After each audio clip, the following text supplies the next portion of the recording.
Hello, everyone. Thanks for joining. I think we will enable everyone's cameras now, and so that we can see you if you should wish to turn them on. Oh, you're enabled, so hopefully you can all turn on. If you want to be visible, you can. Hello, those of you that are. It's lovely to see some friendly faces already. But feel free to also remain invisible if you prefer. It's absolutely your choice. Thank you for coming along today. We really appreciate your time. We are going to record this, so just so that you're aware. And if you've got questions and stuff, just drop them in the chat as you go, or we'll do a kind of Q&A at the end where you can share experiences or ask any questions about anything from any of us that you'd like, and any of the group, because we've got loads of experienced people here as well. So that's great. While we're going to all introduce ourselves, so while we're doing that, if you want to say who you are, what you're interested in, why you came, then please do. That would be wonderful. This is very much a kind of, open session. So, do get involved if you would like to. So what we'll do now is I'll introduce myself, then we'll introduce Laura and Melody, and then we will get into the session. So yes, I am Emma Bain. I'm a principal consultant at Strive Higher. Strive Higher is a higher education consultancy, and we work in partnership with HE institutions. All of our work is very much about collaborating, listening, and supporting universities to use all of their internal experience and knowledge and all of our kind of external experience to make positive change happen and to kind of shape their future. So it's very much about that kind of partnership. The session we're running today, we'll take a closer look at the distinctions, the kind of differences between AI and automation and how you can maximize opportunities in them across HE. The terms AI and automation are very often kind of used interchangeably and as if they're exactly the same thing, but there are some really important differences in them, both in terms of the capability and in how you apply them as well. So we're going to break down these concepts and sort of talk through some of the language and frameworks needed to make strategic choices and to understand like how you can use these. We're also going to use some kind of practical examples to discuss where we've seen good practice in these places and where it could be deployed further. So that's the kind of focus of the session today. So in terms of myself, my background is in leading transformation and change, both across the HE sector and in UK government. I used to be a CTO and I've worked in kind of lots of different functions across HE. And I'm really passionate about the power of collaboration, empowerment, and empathy, and how you can kind of design kind of people-led services across HE. And I think when you think about AI and all the opportunities and stuff, I'm really excited about the opportunities it could give you when applied through this lens. So that's me. Laura Jackson. Thanks, Emma. Hi, everyone. I'm Laura Jackson, also a principal consultant at Strive. Similar to Emma, my background has been kind of universities and public sector organisations, but for me, the uniting thread has always been data. I love data. There's people on this call I can see who know how much I love data. There's quite often merchandise involved. That's how much I make people wear their love of data on their wrists. AI and automation is obviously really hot topics in the data world, and similar to what Emma's been saying, keeping the role of the human in the world of data and automation is hugely important, especially when you're talking about kind of making decisions using data and making sure that we are evidence-based. And some of the work that we've been doing with UHR, it's nice to see you, Emma, is around really looking at how we focus on building up that confidence of people to work within data and increasingly AI and automation to make sure that we are doing the right things in the right way. And Melody. Good afternoon, everyone. Nearly said good morning, but we've switched over to the afternoon. So good afternoon, everyone. I'm Melody. So I'll be taking you through some of the presentation this morning, or some of the discussion this morning. Oh my goodness me! Right, this afternoon about AI and automation in higher education. So I have a background in in student information system builds and AI and automation for the sector. So the last decade or so, I've been working with both big corporate tech providers building student information systems and also smaller startups that are building AI and automation solutions that sit on top of student information systems. So currently my other day job is over at TechOne, product director for the student information system there, but I also do a lot of consultancy and advisory services in and around AI and automation and also digital transformation. And I've worked with Laura at the University of Leicester many, many years ago, and I've also worked with Emma on student information implementations over in London. So I'm looking forward to taking you through some of the AI and automation distinctions and some of the use cases that we've seen being implemented across the sector in the UK and also further afield. So yes, hello. Can you see my screen? We can. Yes. Excellent. Right. Good. We're winning already. We're off to a really good start. Yeah. Okay. So welcome everybody. Today is really an opportunity for us to have a conversation and to learn a little bit more about what the differences between AI and automation actually are. I think we've been on a really quick journey in the last couple of years where all of a sudden we talk a lot. Firstly, we talked a lot about automation, workflow automation, RPA, and then we moved into AI. And then we sort of ended up in this situation, and I find myself in this situation as well, as new forms of AI or new forms of automation come onto the market, end up in the popular lexicon, but I don't necessarily deeply understand what those things are. There is this assumption that we are going to suddenly psychically understand what's out there and how best to use it. And I think this is a real opportunity for us to just take a bit of a step back, break down the evolution of AI and automation and where it sits on the spectrum, and also then apply some user cases that are very specific to higher education in order to really bring to life what those technologies can do and are doing for us in the sector. So we're going to be looking a little bit about types of AI. So this might be from pattern spotting, so very, very robotic AI, through to content generation, which we probably all know as ChatGPT, etc., etc. But there is a whole spectrum of things that happen in between. So we'll look at types of automation and we'll look at those real life examples. So what is AI? So we often have two terms that we use interchangeably. We use AI and we use automation. So I'm just going to break those two out in the first instance, and then we can sort of take a deep dive into them.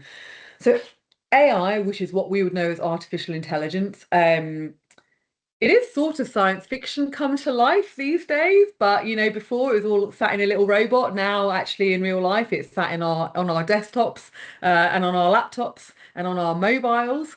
But it really refers to a system that can perform tasks that normally require human intelligence. So this is where we talk about artificial intelligence. So it can understand language, it can recognize patterns, and it can make predictions. So I know in HE we've talked a lot about predictive analytics. Really, we would use things like AI to help drive some of those predictive and prescriptive analytics that we've talked about for a very long time, but maybe haven't had the technology to really get into and really deliver in a meaningful way.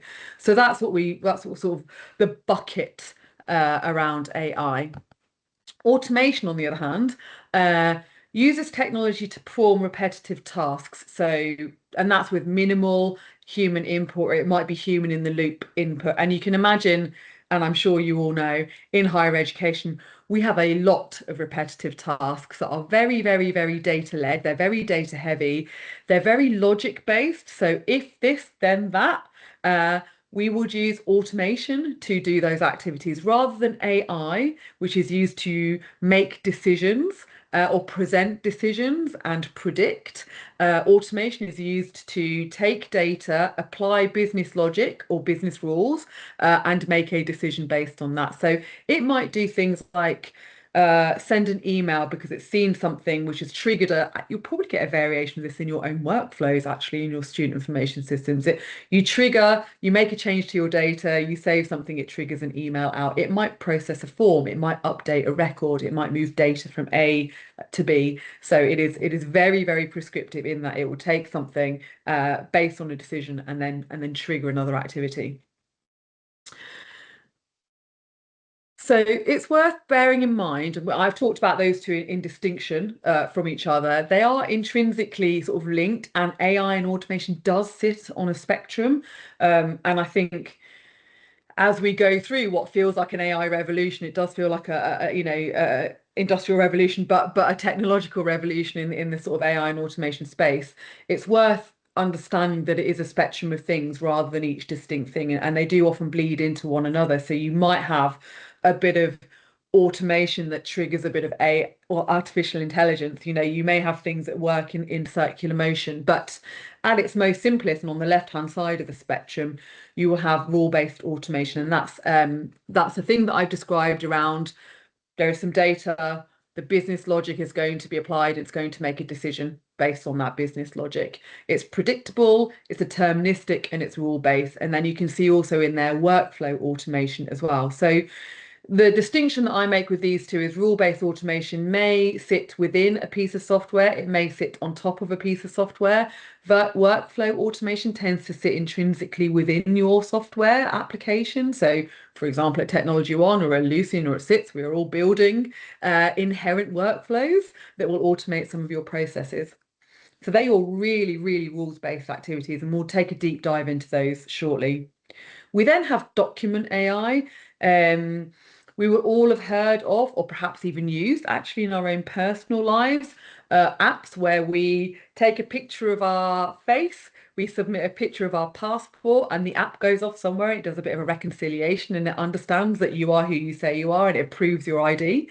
Document AI is basically an iteration or a variation of that. Now, the application of that in higher education might be ID verification, but it might also be looking at transcripts, it might also be looking at certificates, it might also be looking at CAS, it might also be looking at all sorts of other things, that we have in the life cycle of an applicant to graduation student life. So document AI is basically OCR technologies, and what that does is it opens a document, it reads it, it understands what that document is, and it does something afterwards with that information, whether it's just checking that it's the same saying, whether it's actually taking that data off the document and putting it into a system. It does lots of variations, but that's your document AI. It is, sorry, that is your document AI. Yeah, it is not true artificial intelligence in that it makes a decision necessarily. It's still fairly rules logic based, but it sits more in the middle. So you're sort of moving along then into slightly more AI capabilities, which are more adaptive, more creative, and more autonomous. So you have then on the other end of the spectrum the generative AI, which you and I would know as ChatGPT or Gemini or Copilot or any of the other things that we use every day now in our everyday lives, perhaps to help us write an email, write a document, do some sense checking. We then have machine learning capabilities, and we have AI agents, which I will move on and get into in much more detail. I think they warrant their own sort of discussions. But as you can see here, it is a real spectrum, and it's worth yes, we are big Claude fans as well. It's worth noting here that when I started in EdTech 10, 12 years ago, we were just on the left-hand side of this. We just about had workflow automation. We didn't really have document AI. We certainly didn't have generative AI, machine learning, or AI agents. And AI agents in the evolution of this journey are actually relatively new. So we're almost looking at a bit of a time scale in terms of like the evolution of AI and automation, as well as the fact that it sits on a spectrum. So I have no doubt that if we come to this in a year's time, I will have 7, 8, maybe even 9 on here, and there'll be something new that I can't even conceptualize or understand at this moment in time, because that is the nature of the technology that we are working with. And I mean, kudos to the people that are building these things. They are incredibly clever, way cleverer than I'm ever going to be. But I do think it's worth noting that we are a moment in time here. And I think in the evolution of technology, if you remember when we first got mobile phones, where we are now, our entire laptop is on our mobile. We are basically in its infancy. We are in the Nokia era of AI and automation in the grand scheme of things. We're still playing Snake right now, and we're doing some incredible stuff. But at some point, we're going to be doing. I think it will, has the real opportunity to transform the way that we think and the way that we work in a good way. I appreciate that there are concerns, but I think that with guardrails and principles in place, these are great tools. So let's get into it. So rule-based automation. So what I would term robotics. It looks and it thinks like a checklist. It follows predefined rules. It's not learning. So it doesn't look at a rule and go, oh, actually, next time I'm going to apply this. So often when we've implemented, or when I've implemented rule-based automations, one of the questions I get is, what if it makes a rogue decision? What if it suddenly decides to offer that applicant a place when it doesn't meet the criteria? This end of the spectrum, that is not something you need to worry about. And that is where we would use, this is why we would use rule-based automation, because it cannot make a decision by itself. It can only make a decision based on predefined rules. And if it doesn't understand what it's looking at, it will just exit it out into an exceptions report. It won't go, well, on balance, I reckon I'll do that. It's just going to go, I don't know what I'm doing, and exit it out for a human to look at. So it's really, really good for repetitive tasks, high volume and structured processes. It's not great for judgment calls, and it's not great for ambiguous information. Really good examples where I've implemented this in live student information systems and with universities is around admissions offer processing.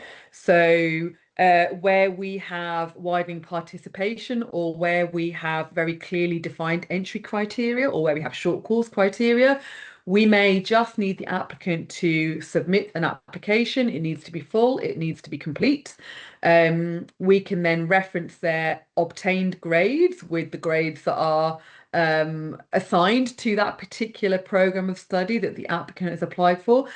And on the basis they meet all of those predefined criteria for which we've built business logic for, it can create an applicant record and it can send an offer with no manual triggers. So all of that work can be done automatically. You can imagine actually for big universities, some of those predefined criteria are quite complex, but actually in other cases they can be quite straightforward. We may add a level of complexity into this if we want the automation to start looking at documents in order to verify that what the applicant says they've got is actually what they've got. But that's where we start to feed in other things. And Laura is absolutely right. Laura, do you want to just explain what you mean? Yep. So I've used this in the past when doing data quality work, where you're trying to understand if your data is good enough to meet the ever increasing vicious standards of the designated data body. But we have, where you've got a set of prescriptive rules that says your data needs to meet all of these criteria. This is a perfect example of where you can run data through those rules and it automatically flags for you why it doesn't meet them, which rule it's failed, and kind of really slim down and speed up your data quality reporting work. Yeah, that is a really, really strong example of how you can use RPA in HE to your benefit. It's a really good example, it's I'm adopting vicious standards with immediate effect. That's great. Take the girl out of HESA, Mick. But it's a really good example of how we actually can, practically use these tools that are out there. And RPA is probably the most established bit of like AI automation technology out there. There are really well-established companies. You may have heard of some of them: UiPath, Automation Anywhere, Blue Prism, Power Automate if you're a Microsoft suite. All of those have capabilities to do some of this rule-based automation. So moving on to workflow automation. So it is almost a variation of RPA, but it sort of builds on RPA. So this thinks a bit more like a process manager. So rather than it just being a checklist, it's doing a little bit more in this particular context. So it connects people and systems and approvals together with little or no code. So it is great for approvals, it's great for forms, it's great for notifications, but it's not good for predicting and it's not good for content creation. So you can see here we've moved along the spectrum a little bit. It's a little bit more sophisticated and it just does a little bit more. Great examples of workflow automation, for example, are extenuating circumstances in universities. So we might have a circumstance where a student has submitted a form, to ask for an extension. It looks at a bunch of information, so the workflow will trigger it. The student submits a form, the workflow is triggered. The automation will take a look, the workflow will take a look at the information that the student has provided, reference it against the module. Does the module allow extensions? What is the extension period that the module allows? Do they need to submit extra information, or is the information they've given enough? If it meets that criteria, it'll approve it. It might then update the student information system and maybe the LMS to say actually this student has a 2-week extension. It might put a flag on to say actually next time there is a cap on the grade. You can only give them 40% should they submit again, should they fail and try and submit again. And then it triggers an email out to the student as well. So as you can see, this is slightly more sophisticated than just the RPA by itself, but it still triggers a little bit of RPA because we're still doing some rule-based automation, because we're still looking at, does this student meet some predefined criteria? It's just doing some other activities in and amongst it as well. Great examples of workflow automation are Power Automate, ServiceNow, Zapier. You probably use all these in your sort of day-to-day, variations of these in your day-to-day lives. Also worth noting that all of your providers, your software providers, will also have inherently built workflow automations, and they will trigger variations of these things within their own applications as well. So I think workflow automation is one of the most interesting things for the sector at the moment, because they are there. It's the heavy workflow, the extenuating certs, the special circs. It's the I want to take a break, or I want to withdraw from my program of study, or I want to do a module change, all those things which come in. There's a lot. It's not just a bit of rule-based automation. Actually, there is some decision making. It needs to trigger emails, it needs to update systems, it needs to do some other bits and bobs as it goes. So workflow automation is probably the most well used of the iterations of AI and automation in the sector at the moment to help to drive some of that, some of those efficiencies, and just to make people's lives a little easier. I'm just going to take a break there because that was a real. Any questions or clarifications before I move on? Okay. That was great. Thank you. Great, good. So document AI. So what do we mean by document AI? So document AI, I think, as I've described already, sits often alongside all of these other AI and automation technologies. It is its own discrete piece of kit.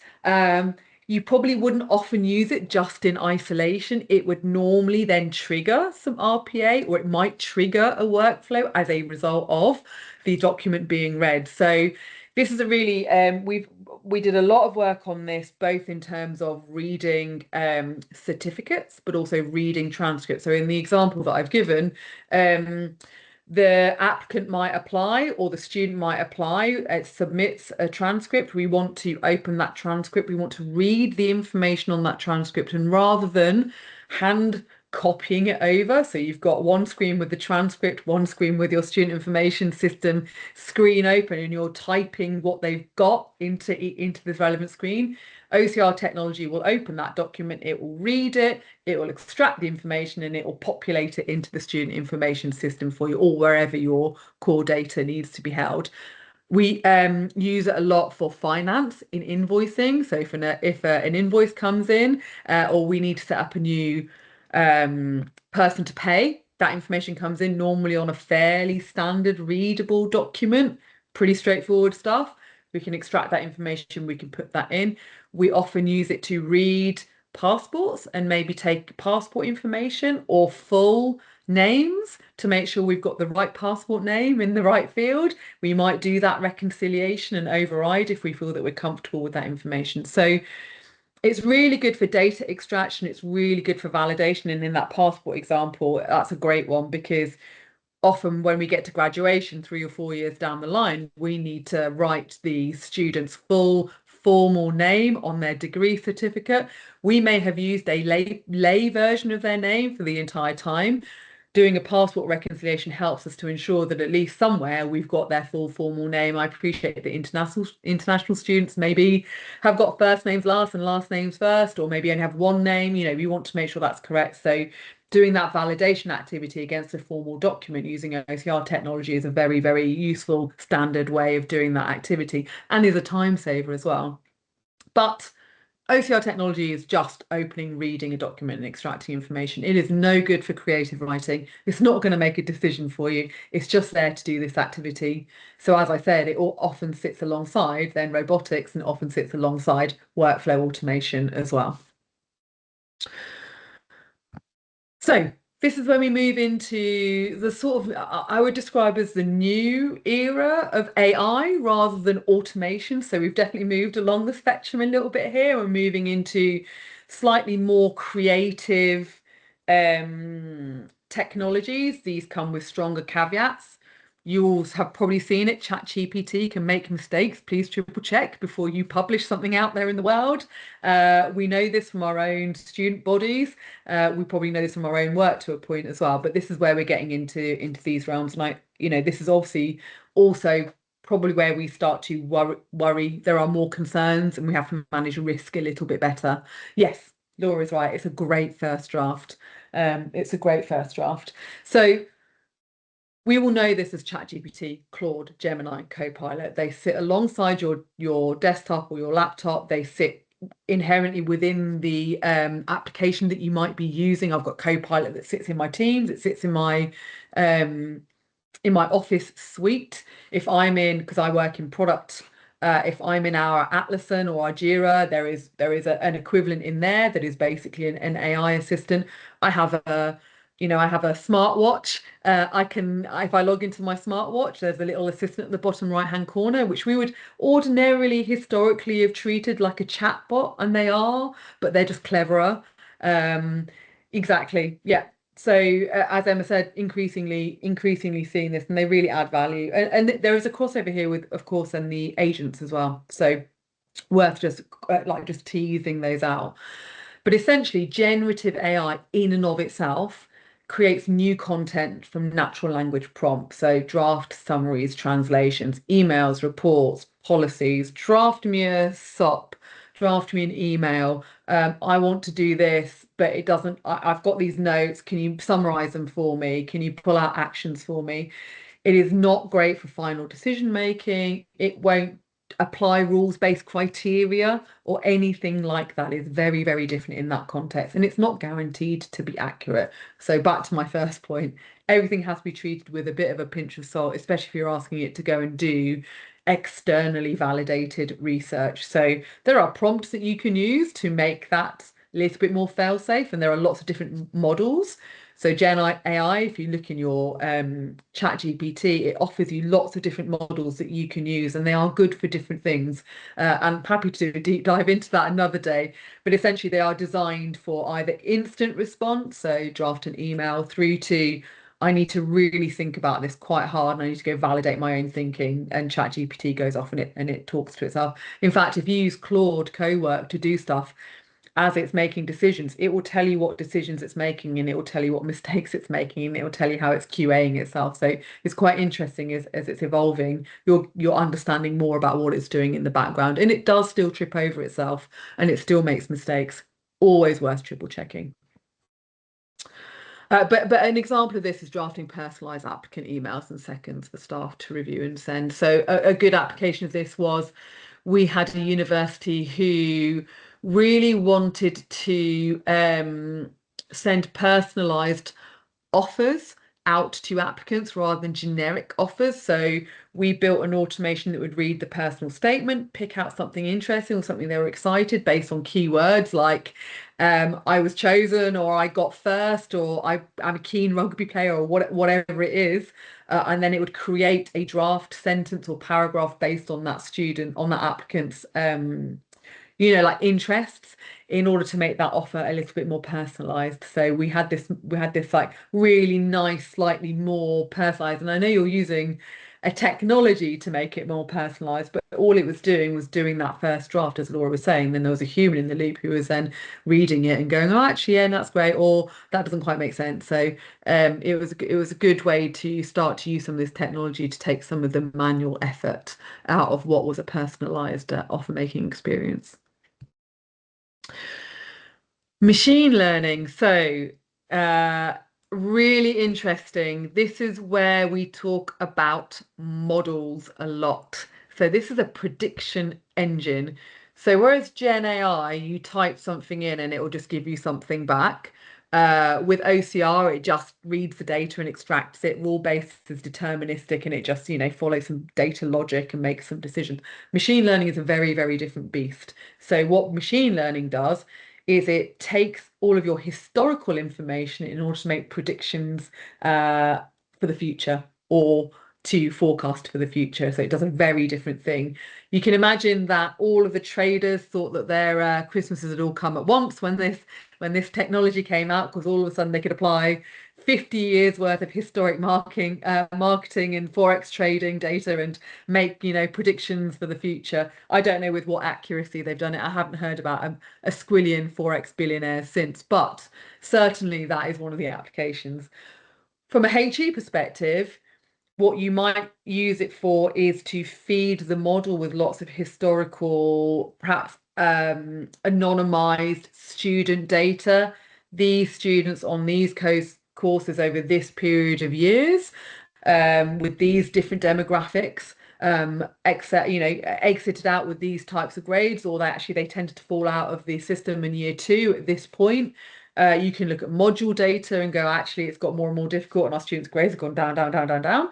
You can do all sorts of those sorts of things. So you can present data back to you, but you can also then start to do some predictive and really interesting prescriptive analytics where, for example, if you have lots of historical data about student experience and student engagement, you can start to see, well, actually, okay, we've got a cohort of students this year that meet all the historical key points that we've seen in previous years with student cohorts, and those types of students have tended to drop out. So we're going to do an early intervention, and it can look at the data from historic years and go, we intervened in this way and that was successful, and we intervened in that way and it wasn't successful. So with this cohort of students, our suggestion is that we do it this way rather than that way, or let's go and get an early well-being session in with them, or actually what they need is some extra support from the library, and that's the thing that's going to keep them in education rather than them dropping out. So really interesting ways of using data, and of course you can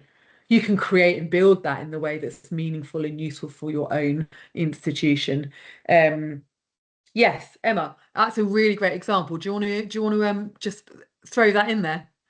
Yeah, sure. So in terms of timetabling, we're able to use this to kind of automate all the kind of timetabling. I used to manage timetabling and it's in an institution, and it's just basically one of the biggest nightmares in the world because of the scale of change that happens and the number of different factors you have to consider. So using something like this is great for this highly complex kind of scheduling constraints, for finding where things are not going to work, where there's clashes, that kind of stuff, and for making best use of the space, which is increasingly what universities want to try and do, because obviously space is very costly. So it can kind of do a lot of that kind of heavy lifting that you used to have a really big team doing before, and then you can just go through and kind of even out the edges and sort it out. So it really helped with that. Yeah. Amazing, thank you. Yeah, really, really, really, really good example. Do you know what? Yeah, yes, Laura. In answer to your question, yes. Yeah. I mean, it's not a bad shout. It's not a bad shout. Just have it in the background just in case. Yeah, it all goes wrong. But yeah, I mean, I think these things were not available 4 or 5 years ago, but I do think actually would have made it probably would have made a very significant difference in all sorts of things actually across the COVID, never mind even just the HE sector, but just the way that we forecast and managed our own sanity in that time probably would have been very, very different as well. So a couple more slides to go through. So AI agents. So this is probably the newest, latest variation of AI that has emerged, and I suspect if you spend any time at all on LinkedIn, all you will be hearing about is AI agents, and I'm sure that I speak for both Mick and myself. We hear it a lot over here in T1. It's something that is out here in the sector. It's something that we're grappling with. It's something that I think a lot of people are grappling with, both within software companies and also just externally out there in the world. But what it thinks basically like a digital colleague. So what you've got is a mate that's sat on your laptop that essentially helps you to do all of the things that we've described. So it basically encompasses all of the stuff. So in the example that I gave earlier, where a student submits a extenuating circumstances request, in that example that I gave earlier, the student fills out a Google form or a forms and it submits it, and then it triggers a whole bunch of other activities afterwards. In an AI agent world, the student would, not dissimilar to a chatbot, really, would maybe write into the chatbot, I want to submit an extenuating circumstances. The agent would ask the student to give either give them their student number, or would already know who the student was because it sits in their own instance of whatever application they've got. It would then go off and find the modules that the student is actually studying for in that period of time. It would present that. It would say, which of these do you want extenuating circs for? Student would click on it. They would then guide the student through it from the student perspective, but in the background, it's also doing all of that work. It is saying, does the student need to submit a doctor's note? Yes, they do. The student submits the doctor's note through the agent. The agent reads the document in real time and goes, yep, those dates actually coincide. So we definitely know that you'll stick on the day of your exam. So that's fine. The module allows you to have an extension for 2 or 3 weeks, or the next exam is going to be on this period of time because it's checked something else. It might go off and ask a member of staff something. It will do all sorts of stuff, and then it will update the student information system because we said yes, because it meets all the criteria. So the student will do all of that activity in one transaction, in a conversation in one transaction. In the background, it's triggering all sorts of other things. It's triggering workflows, it's triggering OCR technology, it's triggering generative AI because we want it to have an email and we want them to have a very, very nice, personable backwards and forwards. But it's really a front end, and it encompasses everything.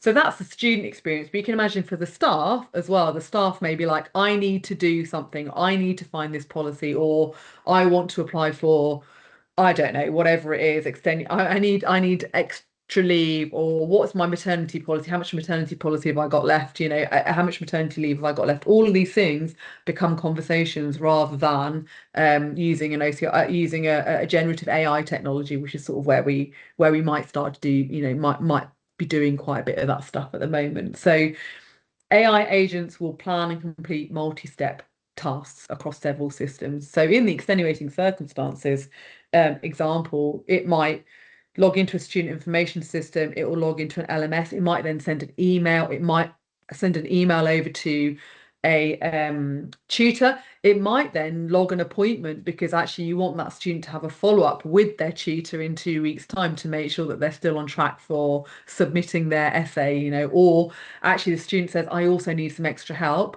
That extra help is library services, so it's going to send an appointment off to the library services, or it's going to check the library services appointment system and allocate allocate an appointment back to that student. So it becomes very, very all-encompassing and quite sophisticated. AI agents are in their infancy. They are progressing at such a fast rate. It is mind-boggling, but you can imagine that there are still steps to go before it becomes the sort of holistic journey that I described. But it's not far off. And then who knows what happens next? Who knows what happens after AI agents? I can't even conceptualize it. I'm just going to break there for a second before I just finish off my last couple of slides. But any questions or clarifications on sort of more AI side of the spectrum? Okay, so quick summary slide. I think we're going to share these slides afterwards, or have the webinar available afterwards. But essentially a little summary about the different types of AI and automation and what they're best used for.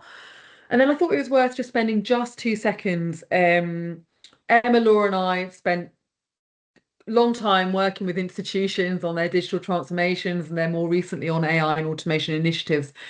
Really, it's worth finding, regardless of what the technology is, almost the technology is secondary. You need to find the business challenge that is going to drive the most return on your investment. And that might be a time investment, it might be a financial investment, it might be that you need to make efficiencies, whatever it is.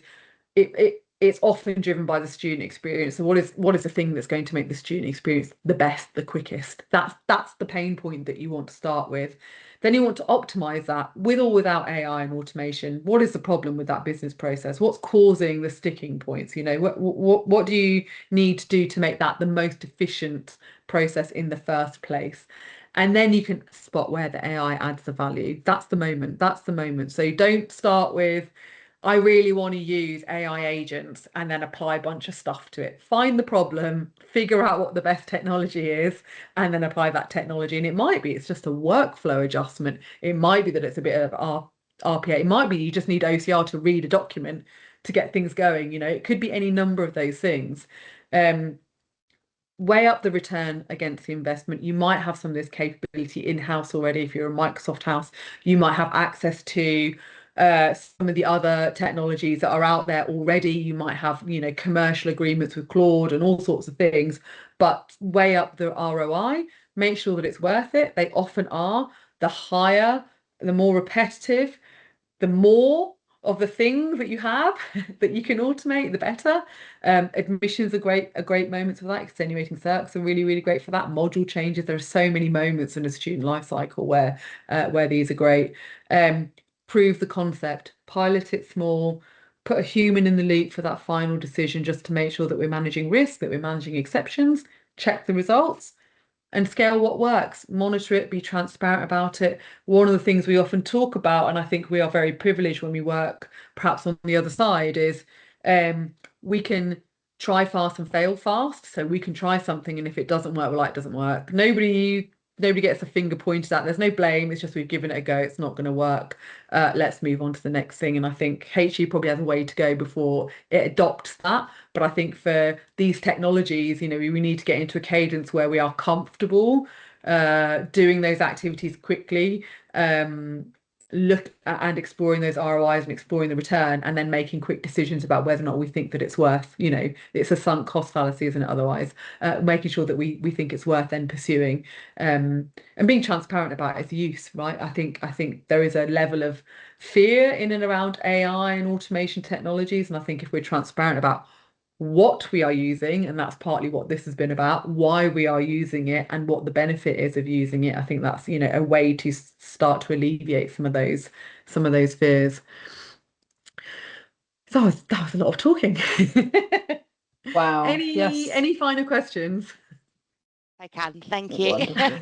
It was just a longer question to type and then I thought I'd just come on and ask.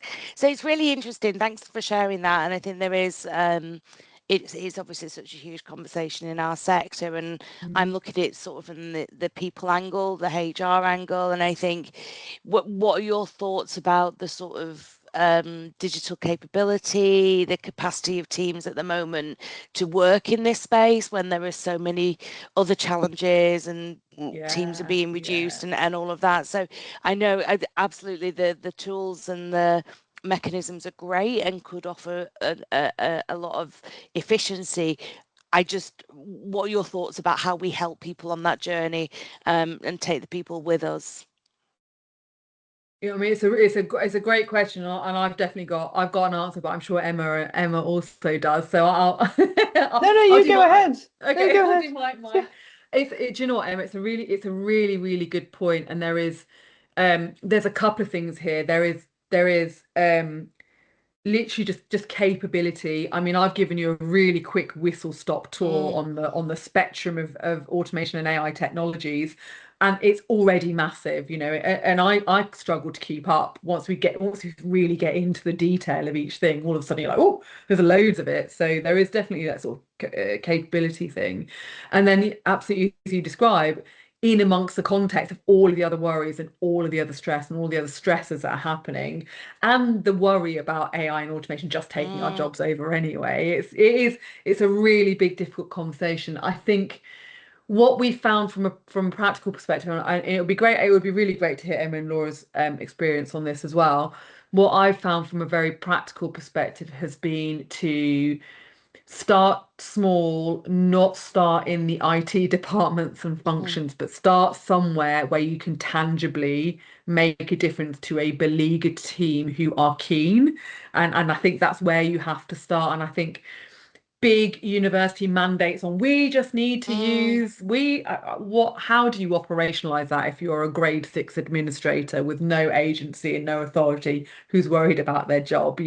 That's not really the way to do it. The way I've seen success has been very small, very targeted pilot programs with teams who are keen to and have been shouting for help for a very, very long time. Start there, demonstrate the benefit, but also the fact that people haven't lost their jobs as a result. HE is one of those sectors where human in the loop is we constantly talk about human. Nobody wants an automation to just run by itself. Nobody. People still want checkpoints and approvals in place, and that means your job looks different, but your job is still there. And I think that's the bit that will help to ease some of those woes. We've talked to some universities that have wanted citizen development models, and actually over at T1 and in our other jobs, we have citizen development model, as in we all have access to all of the tools and we make use of them in the way that we see fit for our job roles. But we're in a technology company, so there is a level of expectation that we can do that. And actually, maybe in higher education, there is not that skill set inherently there. And I say that as someone who's also not particularly technological. So I spend a lot of time messaging my colleagues going, what? What am I supposed to do here? So yeah, I don't know, Emma, Laura, if you've had experience also in, I mean, obviously this is your skill set, so. Yeah, I mean, I think it's a really interesting one. I think there's a lot of legacy issues that you need to think about, as you've talked about, like fixing the processes. You have to, in a way, do that kind of thing around failing fast, trying stuff, and being open to changing how you work, and kind of in a way remove a lot of the ego from processes that's often there that are already in place, and actually step back and go, okay, let's just do some kind of, let's just do a quick, like, rapid process review of this. Where can we take these steps out and make it easier? And now here you go. Now you've got a really nice, like, nugget in here that we can just quickly automate. It won't cause any issues around regulations, any of that stuff. It just makes life easier so that staff can focus on other more important areas of work. So if you take admissions, and there's plenty of it. Yeah, there's always something else to do. Exactly. There's loads to do. Yeah. You take admissions or HR, there's always work to, help and support people. People need support in different ways now. The whole world has changed so much in the last 5 years. How can we actually free up resource to help with those things, rather than just spending time doing these kind of repeat tasks that actually don't make best use of people's skills and all of that? So there's a lot in there around it, but there is also some challenges that it's interesting to try and deal with from the kind of executive level, where there is this things like, let's just automate everything immediately, and it's like, no, we have to be careful, we have to do it slowly. It's not always going to work. You're not going to immediately get gains and benefits from it like that are going to happen on day one. It's going to take a while, and it's a big change journey, and that kind of change, that kind of fail fast, that kind of actual agility in HE, we see there's people do struggle with that, and it's a capability that you need to build. There's that capability, there's the kind of understanding AI, there's the kind of data side of it, understanding how, making sure that the data and everything is fit for purposes, which Laura will talk about. So there's a few kind of core capabilities in there that would really help, and they all kind of together make it work, and you need all of them. So there's just something around building those capabilities in the sector, I think, that would really help, and there's kind of lots of stuff out there to help with that. I don't know if Laura wants to add anything. Yeah, I was just thinking about we've recently just done a piece of work with the university who were tasked by their executive to use AI more, and particularly in the data space, just use it more. How do we use it more? And actually, we went through with them. If you're going to use AI more for data, which we all know is a broad world, well, what actually are the things you need to do? You still need to be able to ask the right questions. You need to know what sort of questions you're asking. You need to understand the problem that you're trying to solve. Yes, there's definitely a role for AI in, all of those things that Melody's just been talking about, processing high volume, picking out patterns. But, it's really great with stuff that has numbers because it's so much more kind of rule based. It helps you understand quality, helps you find the gaps. But as soon as you get into sentiment, emotion, the words that people are using to describe a situation, how they're feeling, it struggles a lot more with that because it's not human. And bringing that kind of sentiment together in a way that you can do something with still requires people. One of the things that we found, and we actually did a whole exercise with them of getting them to do some data analysis, and then getting them to do it again with AI and comparing what they asked it compared to the questions they asked themselves, how the results were different. One of the things that we found as a really useful exercise was to do something and then get AI to find the gaps. What have I missed? Actually, if I'm just looking at, we'd ask them to find the top 5 reasons behind something. And then we asked AI, well, actually, ignore the top 5. If I was looking at everything else, what are the things that are emerging that we might otherwise have missed?